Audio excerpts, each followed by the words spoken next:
У дитини кашель. Як допомогти дитині вдома? Найперше – це включити зволожувач повітря. В квартирі має бути прохолодне, вологе повітря. Часто провітрювати кімнату та можна робити легке вологе прибирання. Не включати обігрівач зимою, тому що він навпаки сушить повітря. Правильний, адекватний мікроклімат у квартирі – це вже половина виконаної справи. Наступний найважливіший момент – це є забезпечити дитину достатньою кількістю рідини.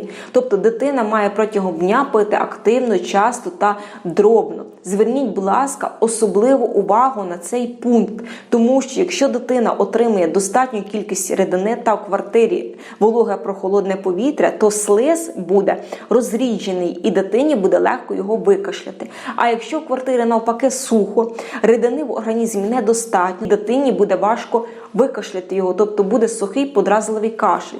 Також можна зволожувати носову порожнину сольовим розчином. Це може бути аквамаріс, юмер, будь-який сольовий розчин.